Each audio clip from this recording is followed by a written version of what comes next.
بسم اللہ الرحمن الرحیم۔ السلام علیکم احباب۔ لائف پلس کے پروگرام ناصر علی کی بیٹھک میں میں آپ کا میزبان ناصر علی ناصر حاضر خدمت ہوں۔ احباب، آج ہمارے ساتھ معروف و مقبول شاعر، محقق، دانشور، استاد محترم جناب رحمان حفیظ صاحب موجود ہیں۔ آئیے آپ کی ملاقات کرواتے ہیں۔ السلام علیکم رحمان حفیظ صاحب۔ اچھا، شکریہ سر آپ کا بہت شکریہ، آپ تشریف لائے، لائف پلس کا حصہ بنے۔ آپ کی نوازش تھی، آپ نے یاد رکھا۔ سر بہت شکریہ۔ سر 80 کی دہائی سے آپ شعر و ادب سے وابستہ ہیں، آپ کی شخصیت سب کے سامنے ہے۔ آپ نے نوجوانوں کی بھی بہت حوصلہ افزائی کی، آپ نے بزرگوں کے ساتھ بھی وقت گزارا۔ سر 80 کی دہائی کے جو شاعر ادیب ہیں ان میں اور آج کے موجودہ جو شاعر ادیب ہیں ان میں کیا فرق دیکھ رہے ہیں؟ 80 کی دہائی کے اندر جو شعراء ہیں ان کی مین سٹریم میں میرا شمار کرنا ذرا مشکل ہوگا، کیونکہ ہم نے اس نسل کو ذرا دیر سے جوائن کیا، یعنی میں 80s کے بالکل آخر میں آتا ہوں، تو ہماری زیادہ جڑت جو ہے نا وہ 90 کے شعراء سے ہے۔ لیکن 80s کے جو لوگ تھے وہ چونکہ ہمارے ساتھ کے ہیں اور ان کے ساتھ بڑی ہماری قریبی جان پہچان رہی ہے، اٹھک بیٹھک رہی ہے، تو ان کے بارے میں ایک تاثر رکھتا ہوں یقینی۔ وہ یہ ہے کہ یہ وہ لوگ ہیں جنہوں نے ہماری جو ایک کڑی ہے، وہ کلاسیکی روایت کے درمیان اور جو ہماری روایت 90 اور 2000 کے بعد جو ایک زیادہ آزاد روی کا ایک جو سلسلہ چل نکلا ہے، اس کے درمیان جو کڑی ہے وہ 80 کی دہائی کے شعراء ہیں۔ انہوں نے بیک وقت کلاسیکی روایات کا بھی خیال رکھا ہے اور اپنے شعر میں جدت کا بھی استعمال کیا ہے۔ ماشاءاللہ، زبردست۔ سر موجودہ آپ کے سامنے جو شاعر ادیب ہیں ان کے حوالے سے ان کے کچھ جو آپ کے بہت قریبی بھی ہیں ماشاءاللہ، جی سر کچھ نام بھی بتائیے گا۔ اور نہیں، موجودہ جو ادبی منظرنامہ ہے اس میں تو 80s کے بھی لوگ ہیں، 90s کے بھی ہیں، بالکل نئے بھی ہیں۔ آپ ان میں سے کن کی بات کر رہے ہیں؟ سر 90 سے سٹارٹ لیتے ہیں۔ اچھا، 90 کے لوگوں کی بات کر رہے ہیں جی۔ تو 90 کے لوگوں میں دیکھیے لسٹ بنانا تو بڑا مشکل کام ہے، اس طریقے سے تو باقاعدہ لسٹ بنانی چاہیے، اس طرح کوئی نہ کوئی نام رہ جاتا ہے۔ بالکل ٹھیک آپ کہہ رہے ہیں۔ لیکن جو لوگ اس میں 90 کے شعراء میں بہت نمایاں ہوئے ان میں ایک شاعر ہیں جن کو 80 میں بھی شمار کرتے ہیں۔ اچھا، وہ ہیں اختر عثمان، ماشاءاللہ، شاہین عباس۔ ماشاءاللہ۔ یعنی کچھ لوگ ان کو 90 میں شمار کرتے ہیں، کچھ 80 میں، ویسے میرا خیال ہے ان کو 80 میں لانا چاہیے۔ ان کے فوراً بعد ادریس بابر ایک بہت اہم نام ہے۔ اچھا، ادریس بابر کا نام میں اس لیے لے رہا ہوں کہ ادریس بابر نے جو نئی غزل ہے اس کے اوپر مزید خد و خال سنوارنے، اس میں نئے مضامین لانے اور شعر میں تازگی کے سلسلے میں بہت کام کیا، اور چونکہ نوجوانوں نے اسے اثر زیادہ لیا ہے اس لیے میں ان کو زیادہ مارکس دیتا ہوں۔ اچھا، ماشاءاللہ۔ اس کے علاوہ بھی شمار نام ہے، درجنوں نام اور ہیں جو کہ اچھا لکھنے والے ہیں، اور 90 کی دہائی میں ہی ان کا شمار ہوتا ہے، لیکن بہت اچھے لکھنے والے۔ 90 کی دہائی بہت رچ ہے، بہت بڑی تعداد ہے شعراء کی۔ 80 کی دہائی میں بہت کم لوگ ہیں لکھنے والے، خاص طور پر جو ابھی منظرنامے پر بچ گئے ہیں ان کی تعداد 8-10 سے زیادہ نہیں ہے میرے خیال سے، لیکن جو 90 کی دہائی کے شعراء ہیں ان کی تعداد اچھی خاصی ہے، ان کے مقابلے میں کافی زیادہ بڑی تعداد ہے۔ ماشاءاللہ۔ ایک دفعہ ہم نے ایک دوست نے فرمایا کہ 80 کے دہائی کے شعراء اپنا کلام بھیجیں، اب ایک انتخاب چھاپنا چاہتے ہیں۔ فیس بک پر پوسٹ لگی تو میں نے انہیں میسج کیا، میں نے کہا بھائی آپ خود 80 کی دہائی کے ہیں اور آپ کو پتہ ہے ایک لمبی فہرست ہے 80 کی دہائی کے شعراء کی، تو آپ نے نام فیس بک پہ مانگ لیے، اچھا، کوئی عجیب سی بات ہے۔ تو انہوں نے کہا آپ ذرا نام لے کے بتائیں کہ جو بچ گئے ہیں شعراء، یعنی جن کا نام بچ گیا ہے یا جو ابھی تک فعال ہیں یا جن کا کوئی نام باقی ہے، ان میں سے کون سے لوگ اس وقت؟ تو اب میں نے نام گننے شروع کیے، 7-8 پہ آ کے میں رک گیا۔ کہتے آپ بتاؤ، 9واں نام بتاؤ، 10واں بتاؤ۔ بڑی مشکل سے میں نے 10 نام پورے کیے۔ سر وہ ان میں سے چند تو وہ تو آپ کو پتہ ہے باستابش ہیں، قمر رضا شہزاد ہیں، جس طرح کے بہت اور بھی ہیں، 7-8 نام ہیں، لیکن باقی ان سے پہلے کے ہیں، یا تو وہ 70s کے ہیں یا 90s کے ہیں. 80s میں جو لوگ بچے ہیں, منظر پر جو بچے ہیں, وہ بہت کم ہیں. واہ سر, جی سی یونیورسٹی لاہور؟ نہیں, میں جی سی یونیورسٹی میں نہیں تھا, میں انجینئرنگ یونیورسٹی لاہور میں تھا, انجینئرنگ یونیورسٹی, جو کہ ادب کا قبرستان تسلیم کیا جاتا سمجھی جاتی تھی. تو وہاں پر ہم نے آغاز کیا اپنی ادبی سرگرمی کا, اور وہاں پر اس وقت کوئی ایسی روایت موجود نہیں تھی, کسی قسم کی کوئی ادبی تخلیقی روایت موجود نہیں تھی وہاں پر. انفرادی حیثیت میں اکا دکا لوگ وہاں سے ہو کے گئے تھے. مثلاً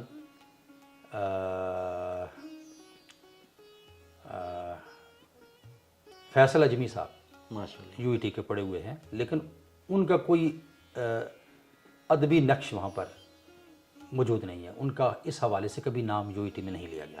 یو ای ٹی, عقیل عباس جعفری صاحب, یو ای ٹی میں ان کا داخلہ ہوا تھا, کوئی 1 آدھ سال انہوں نے وہاں پہ گزارا. اس کے بعد ظاہر ان کی پرائرٹی ادب تھی, تو وہ کسی دوسری یونیورسٹی میں ایم اے وغیرہ میں چلے گئے, تو انہوں نے بھی اس کو کنٹینیو نہیں کیا.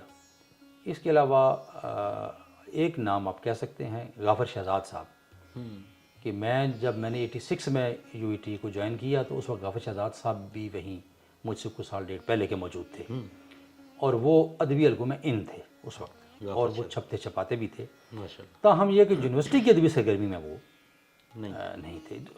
ادبی سرگرمی حقیقتاً تھی ہی نہیں, تو وہاں پر جو سرگرمی ہوئی وہ ہم نے ہی شروع کی, اور اس کے بعد اس نے اتنا عروج پایا کہ اس میں سے اتنے اچھے اچھے شعراء نکلے کہ اس وقت پاکستان کی جو غزل کی یا نظم کی جو مین سٹریم ہے, ان میں سے اگر آپ نام نکالیں گے 15-20, تو 6-7 نام صرف اس ادارے کے آ جائیں گے. اس میں انجینئرنگ انجینئرنگ یونیورسٹی لاہور کی, واہ اتنا وہ وہاں پر ادب پروری کا ماحول بنا وہاں پہ. واہ. جی, تو یہ تو یو ای ٹی کا بڑا اہم, ہاں جی, اور وہ سلسلہ اب تک چل رہا ہے. اور یہ سلسلہ رکنے والا بھی نہیں ہے, کیونکہ وہاں کے نوجوانوں نے بھی بڑی اب کمی بیشی آتی رہتی ہے. سن 2000 کے بعد جب ملک میں یہ ایک قسم کا مارشل لا آ گیا تھا, اچھا, تو وہاں پر بھی یہ تحریک رک گئی, لیکن یہ ہے کہ ختم نہیں ہو سکی, رفتہ رفتہ دوبارہ ابھر آئی. تو یہ تھوڑے بہت فیز آتے رہتے ہیں, لیکن پھر سے جم جاتا ہے, کوئی نہ کوئی اچھا لکھنے والا پھر آ جاتا ہے, تو چلتا رہتا ہے سلسلہ. ماشاء اللہ. سر, نوجوان نسل آپ سے بہت زیادہ امپریس ہے, بہت زیادہ آپ سے متاثر ہے. اس کی ایک وجہ انحراف بھی ہے, کیا آپ اس کو تسلیم کرتے ہیں؟ انحراف کا کردار جو ہے نا وہ تھوڑا اور طرح کا ہے. اور پہلے میں یہ اصلاح کر دوں کہ نوجوان نسل مجھ سے کوئی ایسی خاص متاثر نہیں ہونی چاہیے میرے خیال سے. ان سے میرا محبت کا رشتہ ضرور ہے, کیونکہ نوجوان نسل کے لیے کچھ خدمات تھوڑی بہت میں نے بھی سر انجام دی ہیں, تو وہ ایک الگ معاملہ ہے. مثال کے طور پر 90 کی دہائی اور اس کے بعد کے شعراء کا ایک بہت ہی اہم انتخاب چھپا ہے, جو کہ نعمان فاروق صاحب نے ترتیب دیا تھا. اچھا, ماشاء اللہ. وہ انتخاب جو ہے اس کے اندر 20 شعراء شامل ہیں, اور ہر شاعر کی 10 غزلیں شامل ہیں. ان 20 کے 20 شعراء پر کے کلام اور ان کے یعنی کچھ تجزیاتی مباحث پر مشتمل جو اس کا مقدمہ ہے, کچھ 25-30 صفحات کا مقدمہ ہے, وہ میں نے لکھا ہے. اچھا, ماشاء اللہ. تو ظاہر ہے کہ میرا اس نسل کے ساتھ چونکہ جڑت زیادہ تھی, اور ان میں سے بہت سے میرے ذاتی جاننے والے تھے, تو کافی بحث و تمہیز کے بعد نعمان فاروق صاحب نے میرا انتخاب کیا تھا اس کام کے لیے. اچھا, ماشاء تو میں نے کافی کوشش کی کہ میں, چونکہ باقاعدہ نقاد تو میں نہیں ہوں, تو ان سے میں نے گزارش کی تھی کہ اب یہ کام آپ میرے اوپر نہ چھوڑیں, کسی اور ذمہ دار بندے سے, لیکن انہوں نے کہا نہیں, اس کے لیے آپ ہی مناسب ہیں. تو وہ میں نے لکھا. اس کے بعد یہ ہے کہ 90 کی دہائی میں جو نمایاں نام ہیں, جیسا کہ میں نے عرض کی, ان میں سے 5-7 نام کم از کم وہ ہیں جو ہماری جو شروع کی ہوئی ادبی تحریک جو ہے اس کے اندر سے ابھرے. اچھا, تو اس لحاظ سے بھی تھوڑی سی میرا ان سے یہ تعلق بن جاتا ہے. انحراف جو ہے اس کا معاملہ تھوڑا سا الگ ہے. اچھا, انحراف بنیادی طور پر جو ہے نا وہ زبان اور ادب دونوں کے لیے کام کر رہا ہے, مگر اس کا زیادہ کردار جو ہے نا وہ ہے ان چیزوں کو باقی رکھنے کی ایک کاوش ہے. یعنی معیار بڑھانا یا کوئی معیار مقرر کرنا یہ اس کے بعد کا مرحلہ ہے. فی الحال ہم نے یہ محسوس کیا کہ ہمارے ملک میں وہ جو ایک سلسلہ تھا کہ بچے اسکولوں میں آتے تھے, ان کو وہاں پر ایک خاص ماحول ملتا تھا, اس میں وہ لکھنا پڑھنا سیکھتے تھے، محبت پیدا ہوتی تھی شاعری سے، موسیقی سے، لحن سے، آہنگ سے، تو وہ سلسلہ ختم ہو گیا ہے۔ دو چار کمروں کے اسکول بن گئے ہیں، اور زبان جو ہے وہاں پر صرف ایک انگریزی کا غلبہ ہو گیا ہے، اور اس میں بھی کوئی نہ تو ادبی معیار ہے اور نہ تو اس میں سے کوئی لوگ نکل نہیں رہے لکھنے والے۔ تو جو لوگ پہلے سے نکل چکے ہیں ان اداروں سے، تھوڑا بہت جانتے ہیں، کچھ دلچسپی رکھتے ہیں، زبان کا، ادب کا، مطالعے کا شوق ہے، کتاب سے تعلق ہے، لیکن وہ باہر جب ادارے سے نکلتے ہیں تو وہ بالکل کٹ جاتے ہیں، ادبی دنیا سے کٹ جاتے ہیں۔ ہم ان کو ٹارگٹ کرتے ہیں اور ان کے ساتھ رابطہ استوار کرتے ہیں۔ پوری دنیا میں ایران ہے، یونائٹڈ عرب امارٹس ہیں، انڈیا ہے، بنگلہ دیش ہے، نئی بستیاں ہیں امریکہ اور برطانیہ کی، تمام جگہوں پر ہمارے لنکس ہیں، اور وہاں پر جو ہیں ہمارے لکھنے والے، ان کے بچے، ان کے شاگرد، اور کوئی ایسے لوگ جو یہاں زیادہ تربیت پا کر نہیں گئے پاکستان سے لیکن لکھتے ہیں، زیادہ معیاری نہیں ہے، ہم ان کو سٹریم میں لاتے ہیں، ان کی مشق کرواتے ہیں اور ان کو موقع دیتے ہیں کہ وہ یہاں کے تخلیقی کام کریں اور ہماری تنقیدی سرگرمیوں میں حصہ لیں تاکہ وہ ادب سے کٹ نہ جائیں۔ واہ، کیا کہنا زیادہ بڑا مقصد ہمارا یہ ہے، باقی ثانوی مقاصد ہے۔ واہ واہ واہ واہ۔ اس کا مطلب یہ ہوا کہ انحراف نے جو ہے وہ ادب کو زندہ رکھنے کے لیے اہم کردار، زبان، خاص طور پر زبان اور ادب کو۔ ہم نے انحراف کے پلیٹ فارم سے رومن کے خلاف ایک تحریک شروع کی تھی، رومن لکھنے کے خلاف، اچھا، اور ہم نے ہزاروں لوگوں کو فیس بک پر رومن کے بجائے اردو رسم الخط میں لکھنے کی مشق کروائی۔ اور یہاں راولپنڈی اسلام آباد کے کئی ایسے ادیب ہیں کہ جو یہ سمجھتے تھے کہ وہ کبھی اردو رسم الخط میں نہیں لکھ سکتے موبائل میں یا لیپ ٹاپ میں، تو ہم نے ان کے گھروں پہ جا کے ان کی تربیت کروائی اور انہوں نے اردو میں لکھنا شروع کیا، اردو رسم الخط میں۔ اسی طریقے سے جب موبائل میں اردو کی سہولت نہیں تھی تو ہم نے فیس بک پر پوسٹس کے ذریعے اس کا پرچار کیا کہ کس طریقے سے آپ یہ ڈرائیور انسٹال کر سکتے ہیں اردو کا موبائل میں اور کمپیوٹر میں اور لیپ ٹاپ میں، تو وہ بھی ایک ہم نے یعنی یہ تو بہت اہم کام، جی اہم کام تھا۔ اس کے بعد پھر اس کا خاصا فروغ ہوا، اس کے بعد ماشاءاللہ آسانی پیدا، اب تو ویسے بھی بہت آسانی ہے لیکن اس وقت اتنی آسانی نہیں تھی۔ کیا کہنا ہے، بہت اچھا۔ انحراف کا بہت شکریہ کہ انہوں نے یہ سارے معاملات طے کیے۔ سر، آپ کی اپنی شخصیت ماشاءاللہ نوجوانوں میں اہمیت رکھتی ہے، اس کی کوئی خاص وجہ ہے؟ یہ آپ نے کیا نوجوانوں کے لیے ایسا کیا؟ اصل میں چونکہ تنظیمی شخصیت کے طور پر تعارف رہا ہے میرا، تو میں اسکول میں تھا تو بھی وہاں میں نے ایک ادبی تنظیم بنائی تھی، میں جب کالج میں تھا تو وہاں بھی میں نے ادبی تنظیم بنائی تھی، جب میں یونیورسٹی میں گیا تو وہاں بھی میں نے ادبی تنظیم بنائی۔ اور یونیورسٹی میں جب ہم نے وہ تنظیم بنائی تو اتنے مشکل حالات تھے ان دنوں میں، اس تنظیم کے بننے سے تھوڑا سا پہلے کی بات کر رہا ہوں، کہ لکھنے پڑھنے والے جو لوگ ہیں وہ رات کو اندھیرے میں جمع ہوتے تھے، اچھا، روشنی میں ان کا جمع ہونا مسئلہ تھا، کچھ ایسے وہاں پر معاملات و مسائل تھے۔ یہ کس شہر کی بات ہے؟ یہ لاہور کی بات کر رہا ہوں۔ تو اس ادارے میں کوئی بھی لوگ جو جمع ہو کے کوئی سرگرمی کرتے تھے تو اس کو سیاسی سرگرمی سمجھا جاتا تھا، یہ یو ای ٹی کی، اور وہاں پر متحارب سیاسی گروہ تھے تو وہ ان کی آپس میں آویزش چل پڑتی تھی۔ تو ہم نے جب میں وہاں پر گیا تو ایک وہاں پر نا زیر زمین تحریک تھی جس کا میں پہلے ذکر کرنا آپ سے بھول گیا ہوں۔ عادل نجم میں بڑے مشہور دانشور ہیں، امریکہ کی کسی یونیورسٹی سے وابستہ ہے، وہ سول انجینئر ہیں، تو میرے ڈپارٹمنٹ میں تھے وہ۔ جب میں وہاں گیا ہوں تو وہ یونیورسٹی سے اس وقت الوداع ہو رہے تھے، تو عادل نجم صاحب اور وہاں پر ایک پنجابی کے شاعر تھے، ڈیمانسٹریٹر تھے ہماری مائننگ انجینئرنگ ڈپارٹمنٹ کے، ان کا نام تھا نام میرے ذہن سے شاید اب نکل گیا، یاد آ جائے گا مجھے۔ ان کی کاوش سے نا رات کو مائننگ ڈپارٹمنٹ کی لیبارٹری میں یا ان کے کسی کلاس روم میں بیٹھ کے ہم بلے شاہ پڑھا کرتے تھے۔ واہ، تو وہ ایک بنیادی یعنی سرگرمی تھی جو وہاں پر ہو رہی تھی، مگر بڑی خاموشی کے ساتھ، یعنی اس کو کسی پرچار نہیں کیا جاتا تھا، اس کا بہت کم لوگ وابستہ تھے۔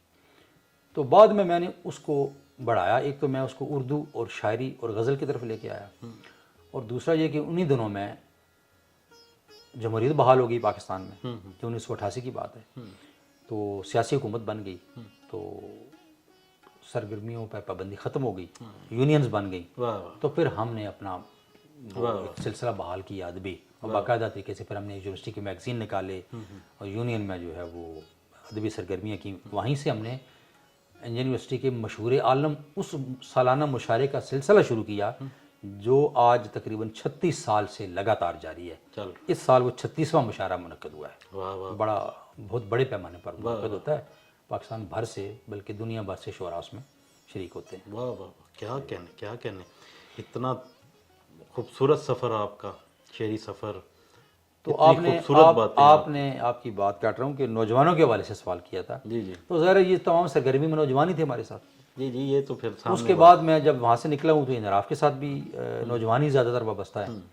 تو اس وجہ سے دو تین نام تو میں بھی لے سکتا ہوں اس لسٹ میں آپ کے. ماشاءاللہ سعید شارق ہے جو جی آپ کے زیر سایہ میرے خیال سے سامنے آئے. نہیں سعید شارق یہ تو نہیں کہنا چاہیے خیر, لیکن یہ کہ چلو ہمارے شہر کا وہ ہے, رہنے والا ہے. زیر سایہ تو نہیں کہہ سکتے آپ, لیکن یہ ہمارے دور کے لوگ ہیں, ہمارے ساتھ کے لوگ ہیں اور ہمارے تھوڑے بعد ہیں مگر بہت ہیں. یہ سیلف میڈ لوگ ہیں سارے ماشاءاللہ ماشاءاللہ, اور بہت اچھا لکھنے والے ہیں. اتنا خوبصورت سفر آپ کا ماشاءاللہ. اس میں اتنی باتیں بھی آپ کی ماشاءاللہ بہت پرانی اور اچھی خوبصورت باتیں. یہ کیا وجہ ہے, آپ کیا خوف ہے آپ کو, آپ کتاب نہیں ابھی تک لا سکے؟ ہاں نہیں, خوف کی کوئی بات نہیں ہے. میری کتاب کا جو مسودہ ہے وہ 1998 میں الحمد پبلیکیشنز کو ڈیلیور ہو گیا تھا. اچھا. حسن جاوید ایک شاعر تھے, مرحوم ہو گئے. اب ہم اکٹھے ہوتے تھے کوئٹہ میں, چونکہ کوئٹہ سے فریکوینٹلی آنا جانا محال تھا تو پنجاب ہمارا 2-4 مہینے میں ایک دفعہ آنا ہوتا تھا. تو کبھی میں اور کبھی وہ آ کے مختلف ادبی جو ہماری اسائنمنٹس ہوتی تھیں وہ کیا کرتے تھے. تو حسن جاوید صاحب کی کتابی الحمد پبلیکیشن سے ہی چھپی تھی, تو میرا بھی مسودہ انہوں نے لے لیا تھا. اور وہ الحمد میں انہوں نے کیسے ڈیلیور کیا, ان دنوں میں الحمد مال روڈ پہ ہوا کرتا تھا. اچھا. تو مال روڈ سے انہوں نے شفٹ کر دیا انارکلی میں. اس دوران جو ہے وہ میرا مسودہ گم ہو گیا اور میں مین ویل چلا گیا دبئی. اچھا. تو میرا وہاں کچھ ٹائم لگ گیا تو میں ظاہر پرسو نہیں کر سکا. واپس آیا ہوں تو حسن جاوید صاحب بھی مجھے کوئی اس کا جواب نہیں دے سکے کہ انہوں نے مسودہ کس کے حوالے کیا تھا اور اس کا کیا بنا. تو پھر یہ کہ میں سرکاری ملازمت میں بعد میں چلا گیا اور طویل عرصہ میں ادھر ادھر بھٹکتا رہا. اور فیس بک کے آنے کے بعد پھر لوگوں نے دریافت کر لیا اور پھر چھپنا محال ہو گیا. اب سوشل میڈیا کے دور میں تو آپ چھپ نہیں سکتے. تو اس کے بعد سے کاوش جاری ہے. میں نے مسودہ ایک ترتیب دیا ہوا ہے اور اس وقت پریس میں ہی پڑا ہوا ہے اتفاق سے. اچھا. تو انشاءاللہ امید ہے شاید اس وقت اسی سال ہی چھپ جائے گا. سر یہ بات تو میں ذاتی طور پہ بتاؤں کہ 3 سال 4 سال سے تو میں بھی سن رہا ہوں. نہیں, پریس میں مسودہ گئے ہوئے زیادہ ٹائم نہیں ہوا. وہ تو 2-4 مہینے ہوئے ہوں گے. اچھا اچھا اچھا. سر کیا کہنے, چلیں اللہ. یہ غزل کے مسودے کی بات ہو رہی ہے. میرے ساتھ مسودات اور بھی ہیں. تنقیدی مضامین کا بھی مسودہ ہے, کالموں کا بھی مسودہ ہے, اس کے بعد پٹھواری شاعری کا بھی مسودہ ہے. مسودات بہت سارے ہیں. پہلے میری ترجیحات ذرا الگ تھیں, تو اب میں نے غزل کو ہی ترجیح پر رکھا ہے کہ پہلے ہم غزل ہی چھاپیں گے, اس کے بعد پھر باقی چیزیں. سر میری بھی اور ناظرین کی بھی دعا ہے کہ اللہ کرے ہم جلد آپ کی کتاب کو اپنے ہاتھوں میں لیں اور پڑھیں. نوازش. تو سر پٹھواری شاعری کا ذکر آپ نے کیا, تو کیا دیکھ رہے ہیں پٹھواری شاعری؟ پٹھواری شاعری بڑی تیزی سے ابھر رہی ہے. گزشتہ حیرت انگیز طور پر. حالانکہ پٹھواری کے جو بڑے لوگ ہیں, یعنی جو پٹھواری کے اساتذہ کرام ہیں یا سینئر لکھنے والے ہیں, وہ لوگ 70s-80s میں تھے. اچھا. اور ان میں سے اب تو کوئی اس وقت حیات نہیں ہے. ایک دو ہی بزرگ ہیں جو باقی ہیں, شعیب خالق صاحب ہیں جیسے, یا کوئی اور 1-2 صاحب ہیں. لیکن جو نوجوانوں نے اس کا بیڑا اٹھایا ہے, یعنی میں کسی زبان کے خلاف نہیں ہوں, نہ میں یہ سمجھتا ہوں کہ کوئی زبان میں لکھنا بہت کوئی حرف آخر ہے, ایسی بات نہیں ہے. لیکن یہ لہجے کہیں یا زبانیں کہیں یا بولیاں کہیں, یہ بڑا حسن ہے ہماری, اس تنوع ہے اس کی وجہ سے ادب میں. تو کسی لہجے کو, کسی زبان کو, کسی بولی کو مرنا نہیں چاہیے. مجھے بہت افسوس ہوتا ہے جب اکادمی کی تقریبات میں نے سنا ایک ایسی بولی ہے جس میں لکھنے والوں کی تعداد صرف 1 درجن رہ گئی ہے. اکادمی ادبیات. ہاں, اکادمی ادبیات کے کسی پروگرام میں بات ہوئی اور ان کے لٹریچر میں بھی یہ بات پڑھی ہے میں نے. شمالی علاقوں میں کوئی ایسی زبان ہے جس کے بولنے والے 1 گاؤں میں ہیں اور ان کی تعداد 1 درجن ہے, اور اللہ ان کو زندگی دے, کتنا عرصہ وہ زندہ رہیں گے. موت تو برحق ہے, تو کچھ عرصے کے بعد وہ زبان ختم ہو جائے گی. تو اگر دنیا میں عبرانی کا احیاء ہو سکتا ہے اور ہمارے اور دیگر مذہبی بنیادوں پر زبانوں کی بحالی اور ان کے لیے اتنا بڑا کام کیا جا سکتا ہے، تو بولیوں اور زبانوں کا کیا قصور ہے کہ اگر ان کو بھی زندہ رکھنے میں ہم تھوڑی بہت کاوش، تو میں اس لیے پٹواری کو سمجھتا ہوں کہ اس کے لیے کچھ کام کرنا چاہیے. ہم لوگ زیادہ کام نہیں کر سکے لیکن خواہش بڑی تھی، اب کام کرنے والوں کی افزائی کرنے کی کوشش ہم کرتے ہیں. تو تھوڑا بہت میں اس میں لکھتا رہوں، شاعری میں زیادہ تو نہیں لکھا لیکن تھوڑا بہت لکھا ہے. تو ارادہ ہے انشاءاللہ کہ وہ چیز بہت اچھے مکمل ہوگی تو انشاءاللہ اس پہ بھی. ماشاء اللہ سر. اچھا سر، ایک پروگرام میں ہم نے سنا کہ 40 سال سے کوئی استعارہ جو ہے وہ اردو ادب میں، اردو شاعری میں دریافت نہیں کر سکے. کیا 40 سال سے شاعروں نے کچھ بھی نہیں لکھا، یا انہوں نے کوئی کام نہیں کیا اس حوالے سے، یا زبان کو آگے بڑھانے میں یا استعارہ دریافت کرنے میں؟ یہ تو پھر وہی بات ہوگی کہ انہوں نے 40 سال ضائع کیے. تو آپ بھی اسی لسٹ میں آتے ہیں، کیا کہتے ہیں سر؟ جی اتفاق سے میں بھی اس پروگرام میں موجود تھا جی جی. جس میں یہ مباحث ہوئے. دیکھیے کچھ چیزیں بیان کرنے میں صحیح طرح بیان نہیں کر پاتا آدمی گفتگو کے دوران. لکھی ہوئی بات اور ہوتی ہے، جی جی. بولی ہوئی بات ذرا مختلف ہو جاتی ہے. تو بغیر نام لیے میں اس تمام ہمارے دوست بولنے والے تھے وہاں پر، ان سب کی گفتگو کا خلاصہ جو ہے نا وہ میں بتا دیتا ہوں. اس پروگرام میں یہ طے ہوا تھا کہ نیا استعارہ مروج نہیں ہوا گزشتہ کچھ عرصے میں. ٹھیک ہے. اب اس کے دو پہلو ہیں. ایک پہلو تو یہ ہے کہ کیا گزشتہ چند اشروں میں ہماری زبان تبدیل ہو گئی ہے. اگر آپ کی زبان میں نئے الفاظ نہیں آئے، ٹھیک ہے، اگر نئے الفاظ شامل ہو رہے ہیں، تخلیق پا رہے ہیں نئے الفاظ، تو لازماً نئے استعارے بھی ہو پائیں گے. لیکن اگر نئے الفاظ خلق نہیں ہوئے، ان کی تعداد زیادہ نہیں ہے، تو ضروری نہیں ہے کہ کوئی استعارہ نیا اس بنیاد پہ بنا ہو. اب دوسرا پہلو یہ ہے کہ جو ہماری موجود زبان ہے اس زبان میں سے نئے استعارے خلق کرنا یا وضع کرنا. تو یہ کام وہاں بھی اس کا اعتراف کیا گیا کہ یہ کام ہوتا رہا ہے. ٹھیک ہے. لیکن استعارہ بنا دینے سے نہیں بنتا. اچھا. استعارہ فروغ پاتا ہے. استعارہ فروغ پاتا ہے، آپ کی سٹریم کا حصہ بنتا ہے. اس کے لیے آپ کو اشرے اور صدیاں چاہیے اس کے فروغ پانے کے لیے. تو میں نے وہاں پر یہ بات کی تھی کہ ہمارے کئی لکھنے والے نئے الفاظ بھی خلق کر رہے ہیں، نئے استعارے بھی بنا رہے ہیں، مگر ان کو فروغ پانے کے لیے وقت بہت کم ہے، مہلت کم ہے. ہمارا جو اس وقت دنیا میں جو انڈسٹریل دور کا جو وقت ہے، آپ کہہ سکتے ہیں بڑی تیزی سے گزر رہا ہے. تبدیلیاں اتنی تیزی سے وارد ہو رہی ہیں کہ اس کا ساتھ دینا وہ شاید باقی چیزوں کے لیے تو ممکن ہو، لیکن ادب کے لیے ادب کو ایک اپنی رفتار سے چلنا پڑتا ہے، کیونکہ ادب کا تعلق زبان سے ہے. تو زبان جس رفتار سے تبدیل ہوتی ہے، جس ترتیب سے، جس رفتار سے قابل قبول بنتے ہیں وہ الفاظ یا وہ انداز یا وہ اسلوب، تو اس حساب سے ہی تخلیقی تبدیلی بھی آتی ہے. تو اس وجہ سے وہ استعارے ہمارے یہاں نمایاں نہیں ہو پا رہے، ورنہ یہ استعارے نئے وضع ہوئے ہیں ہمارے دور میں اور وضع ہو رہے ہیں. اور اس میں نے 2-3 نام لیے تھے. مثلا میں نے ایک نام لیا تھا، چلے نام کیا لینے، ناموں سے جو ہے وہ پھر اختلاف پیدا ہوتے ہیں.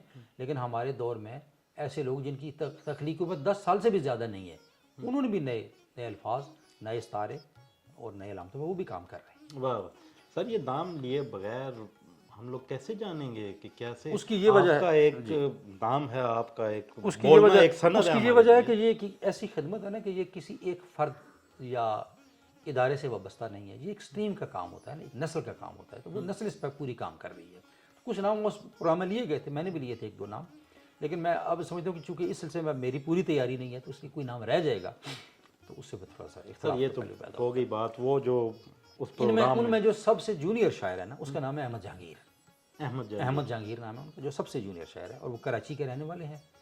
اور وہ بالکل ایک نیا اسلوب اور نئی زبان لے کے آئے ہیں، اور انہوں نے اس میں نئے استعارے جن میں ہماری ثقافت، ہماری تاریخ اور ہماری معاشرت جھلکتی ہے اور ہمارا جغرافیہ بھی جھلکتا ہے، وہ انہوں نے کوشش کی ہے. ان کی اگر کتاب آپ دیکھ لیں تو اس میں کافی آپ کو یہ چیزیں مل جائیں سر یہ تو بات تو ریلیونس کے لیے میں نے بتا دیا. ماشاء اللہ احمد جہانگیر صاحب ہم ان کو ضرور پڑھیں گے، اور ناظرین کے لیے بھی یہی ہدایت ہے کہ ان کو ضرور پڑھیں، بلکہ نوجوانوں کے لیے یہ ہدایت ہے کہ احمد جہانگیر کو پڑھنے کے بعد آپ کو پتہ چلے گا کہ نئے استعارے دریافت ہوئے ہیں بقول رحمان حفیظ صاحب. جی آج سر یہ تو بات ہوگی وہ جو پروگرام میں ہوئی تھی. سر ہمارے نوجوان جاننا چاہیں گے کہ استعارہ ہوتا کیا ہے، یہ اس کے بارے میں نوجوانوں کی طرف سے ہے یہ سوال. یہ کسی شاعر ادیب یا کسی بڑے دانشور کا سوال نہیں ہے، یہ نوجوانوں نے مجھ سے آپ گزارش کی. نصابی تعریف پوچھ رہے ہیں کہ استعارہ کیا ہوتا ہے. سر استعارے کی نصابی تعریف تو سب کو پتہ ہے، شعری یعنی ایک شاعر کے لیے. ایک شاعر کے لیے اچھا، جو نوجوان ہے ابھی لکھ رہا ہے اسے کیا بتائیں گے استعارہ ہوتا کیا ہے؟ آپ کا مطلب ہے استعارے کی ضرورت، اہمیت، یا شاعری میں اس کا جو سر اوور مقام ہے اس کی بات کر رہے جی ہیں؟ جی جی ساری چیزیں ایک ہی اس میں آپ. اچھا دیکھیں، استعارہ جو ہے نا، دراصل استعارہ ہی شاعری ہے. دراصل استعارہ ہی شاعری ہے. ایک انگریزی شاعر نے کہا تھا کہ شاعری جو ہے نا وہ صرف استعاراتی طرز اظہار ہے. اگر اس میں استعاراتی طرز اظہار نہیں ہے تو پھر وہ شاعری نہیں ہے. تو اس کا مطلب یہ ہوا کہ شاعری میں استعارہ جو ہے وہ ایک یوں سمجھ لیں کہ اس کی روح ہے. غیر استعاراتی جو بیان ہے وہ یا تو صحافت کے زمرے میں آ جائے گا، یا خبر کے زمرے میں آ جائے گا، یا کسی مضمون کے زمرے میں آ جائے گا، کالم کے زمرے میں آ جائے گا، تو وہ شاعری نہیں ہو سکتی. اس لیے اس میں استعارہ سے مراد صرف لفظ استعارہ یا استعارہ جو مخصوص ایک تعریف ہے کتابی وہ نہیں ہے، بلکہ اس میں پورا جو ہمارا یعنی مستعار جو اصطلاحات ہیں جن کی بنیاد مثال کے طور پر جیسے تشبیہ ہے، تو اس کو بھی جب جنرلی ہم استعارے کی بات کرتے ہیں تو تشبیہ کو بھی استعارے میں لاتے ہیں. اچھا ٹھیک ہے جی. اسی طریقے سے اور ہیں جیسے ہم ایک چیز بول کر دوسری چیز مراد لیتے ہیں عام زندگی میں بھی. تو اس طرح کے جو کنایا ہے، جس طرح کا کنایا ہے، اس طرح کی بہت ساری ایک یعنی لسٹ ہے پوری. اس میں جتنی چیزیں آتی ہیں ان کو مجموعی طور پر ہم اس سے ایک استعاراتی فضا بناتے ہیں. تو اس کے بغیر تو شاعری ممکن نہیں ہے. ہر شاعر کسی نہ کسی حد تک استعاراتی طرز اظہار رکھتا ہے، اسی وجہ سے وہ قابل قبول ہوتا ہے. جو یہ تو بہت جس کے اندر یہ نہیں ہوگا تو وہ پھر بڑی جلدی ختم ہو جاتا ہے، کیونکہ اس کے پاس پلین مصرے ہوتے ہیں. ہاں اچھا سر یہ تو بہت خوبصورت آپ نے بات کہی. نوجوانوں کا ایک اور سوال میں آپ کی خدمت میں رکھتا ہوں. سر وہ جدید غزل، جدید شعر، جدید لفظیات سے شعر کہہ رہے ہیں، لیکن ان کو جو ہے وہ خبر نما شاعری اور شعریت کم ہے، ایسے لفظ سننے کو ملتے ہیں. ٹھیک. تو یہ استعارہ ان کو بتایا جاتا ہے کہ استعارے استعمال کریں، تشبیہات. تو سر وہ ان کو آپ کیا بتائیں گے کہ یہ کیسے اس کو کور کرنا چاہیے؟ دیکھیں جو شعر ہے اس کا حسن، اس کی اہمیت، اس کی گہرائی درجہ بدرجہ ہے. جیسے ایک محاورہ ہے کہ حلوے میں آپ جتنا گڑ ڈالیں گے اتنا میٹھا ہوگا. تو شعر تو کلام موزوں ہے. اس تعریف پر تو کوئی بھی دو مصرے پورے اتر جاتے ہیں. جو بھی شعر دو مصرے وزن میں ہوں گے اس سے شعر بن جائے گا. یہ میں غزل کی بات کر رہا ہوں صرف. تو جب کوئی شاعر خبریہ شعر کہتا ہے تو ضروری نہیں ہے کہ وہ برا شعر ہو. یعنی اس میں بھی بڑے چونکا دینے والے شعر ہوتے ہیں. اس میں ایسی خبر ہوتی ہے کہ جو آپ کو چونکا دیتی ہے. ٹھیک ہے. دیکھا یہ جاتا ہے کہ وہ عمل جو ہے حظ کا اٹھانے کا جو عمل ہے اس شعر سے وہ وقتی ہے یا آگے کتنی گہرائی ہے اس کی، اور پھر مستقبل میں کتنا سفر ہے اس شعر کا. وہ اس حوالے سے نوجوان پر، کیونکہ جب نوجوان آئے گا لکھنے کے لیے تو وہ اسی طرح ہی شروع کرے گا ہمیشہ. لیکن اس میں ایک احساس ذمہ داری لانے کے لیے یہ کہا جاتا ہے کہ آپ اپنے کلام میں گہرائی پیدا کریں. گہرائی کیسے پیدا ہوگی؟ وہ اس کے لیے وہ مرکبات لائے گا، زبان کے وہ الفاظ لائے گا جو فی الحال اس کی نظر میں نہیں ہے. ٹھیک ہے. اس کے بعد علامتیں، استعارے تراشنے کی کوشش کرے گا. اس کے بعد نئے موضوعات لانے کی کوشش کرے گا. تو ایک سفر ہے نا، تاکہ وہ اضافہ کرے. اگر کہی ہوئی باتوں کی دوبارہ کہنا ہے یا سامنے نظر آتی ہوئی چیزوں کو ہی پیش کرنا ہے، تو پھر وہ اس کا شاعری کا سفر محدود رہ جائے گا. یہ اس کے خلاف کوئی بات نہیں ہے، یہ منفی بات نہیں ہے، یہ اس کو اس کی شعری صلاحیت کو بڑھانے کے لیے یہ بات کی. یہ بھی خوبصورت بات.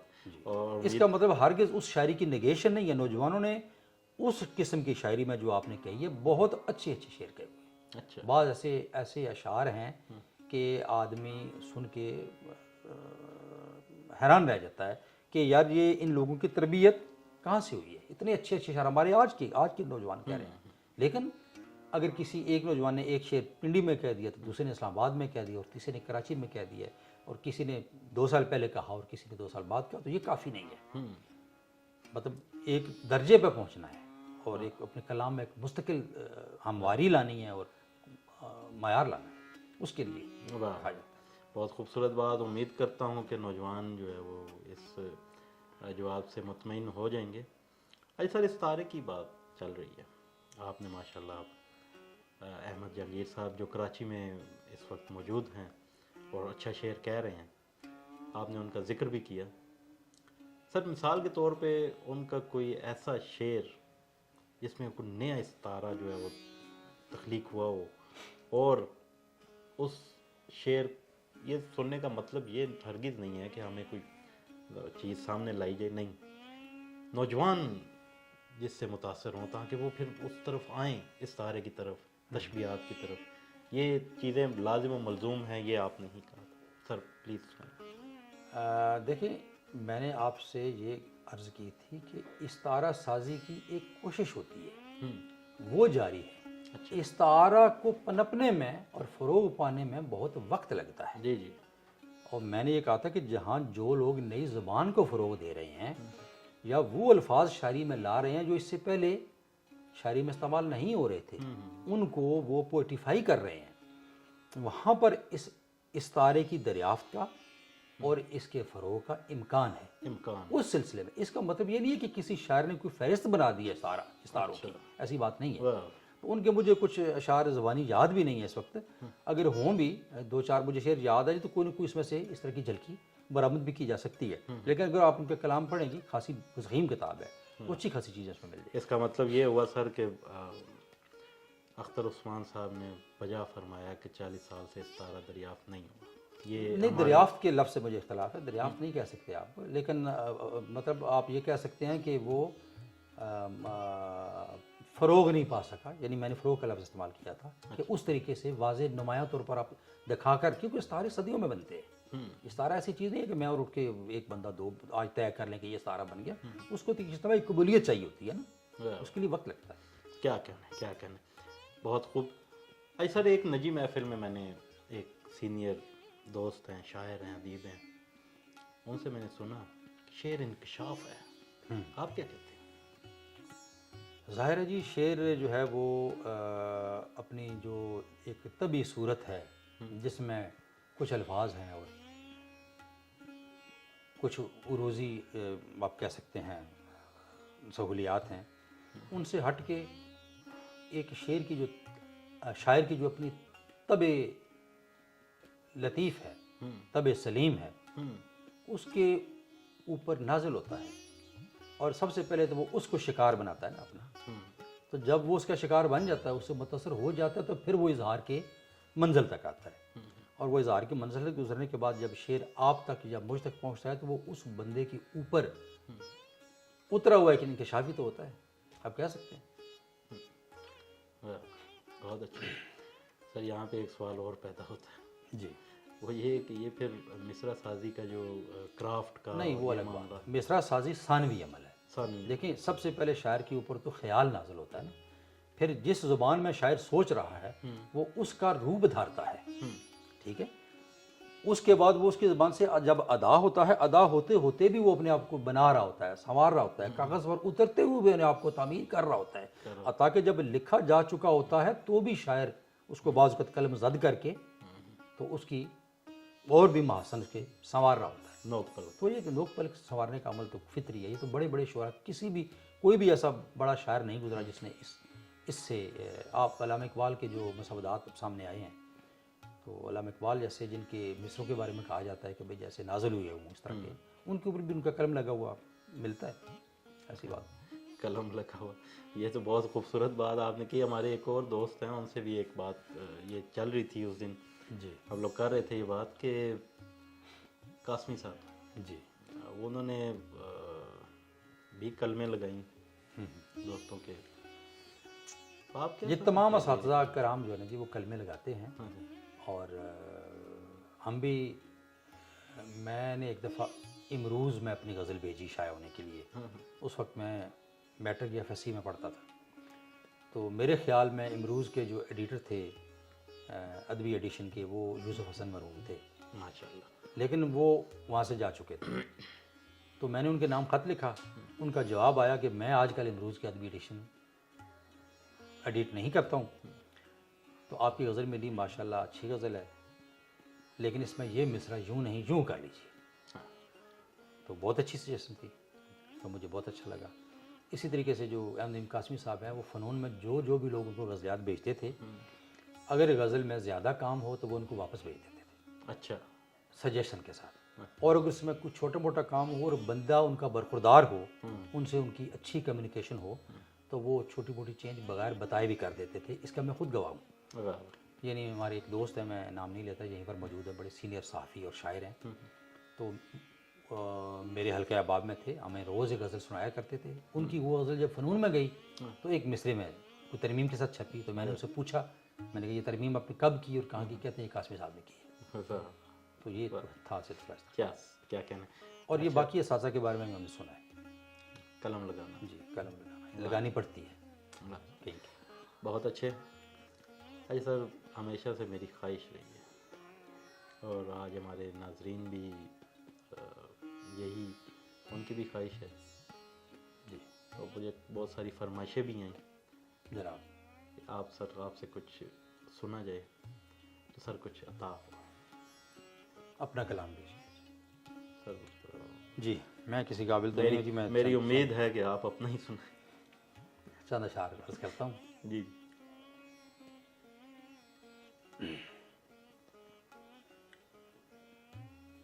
اڑاتے آئے ہو تم اپنے خواب زار کی خاک. واہ واہ واہ. اڑاتے آئے ہو تم اپنے خواب زار کی خاک. خاک. یہ اور خاک ہے ایک دشتے بے کنار کی خاک. واہ واہ واہ واہ. ڈرا رہے ہو سفر کی صحبتوں سے ہمیں. واہ. ڈرا رہے ہو سفر کی صحبتوں سے ہمیں. تمہارے منہ میں بھی خاک اور رہ گزار کی خاک. ہائے ہائے ہائے ہائے.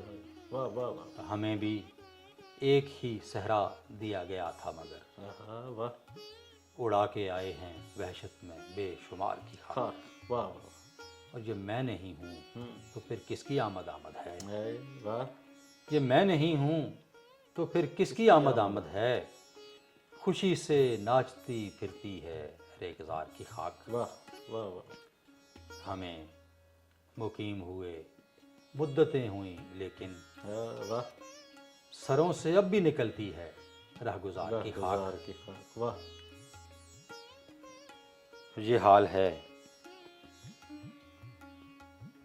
سنا ہے ڈھونڈتے پھرتے ہیں کوزہ گراں. سنا ہے ڈھونڈتے پھرتے ہیں. سنا ہے ڈھونڈتے پھرتے ہیں کب سے کوزہ گراں. واہ. ہماری آنکھ کا پانی تیرے دیار کی خاک. ہائے ہائے ہائے. کیا کہنے ہیں. سنا ہے واہ واہ واہ. ڈھونڈتے پھرتے ہیں کب سے کوزہ گراں. واہ واہ. ہماری آنکھ کا پانی تیرے دیار کی خاک. واہ. اور یہ حال ہے کہ ابھی سے کھنک رہے ہیں ظروف. واہ واہ واہ. یہ حال ہے کہ ابھی سے کھنک رہے ہیں ظروف. ابھی کھندی نہیں جن میں سے بے شمار کی خاک. واہ واہ واہ. عجب نہیں کہ مجھے زندہ گاڑنے والے. واہ واہ. عجب نہیں کہ مجھے زندہ گاڑنے والے کل آ کے پھانک رہے ہوں میرے مزار کی خاک. واہ واہ واہ واہ واہ واہ واہ واہ، نوازش. کیا کہنے ہیں، کیا کہنے ہیں، بہت خوبصورت کلام. سر ہمارے پروگرام کا ٹائم ختم ہوا. بہت شکریہ. آپ کا بہت شکریہ، آپ نے وقت نکالا، آپ تشریف لائے. جی ناظرین، آپ نے رحمان حفیظ صاحب کو سنا، ان کی باتیں سنی، ان کے خیالات آپ تک پہنچے. امید کرتا ہوں آپ کو پسند آئے ہوں گے. کمنٹ میں آپ نے ضرور بتانا ہے، اپنی رائے کا اظہار ضرور کیجیے گا. ملتے ہیں نئے مہمان کے ساتھ، نئے سوالات کے ساتھ. تب تک کے لیے اپنے میزبان ناصر علی ناصر کو اجازت دیجیے. اللہ نے کے بعد.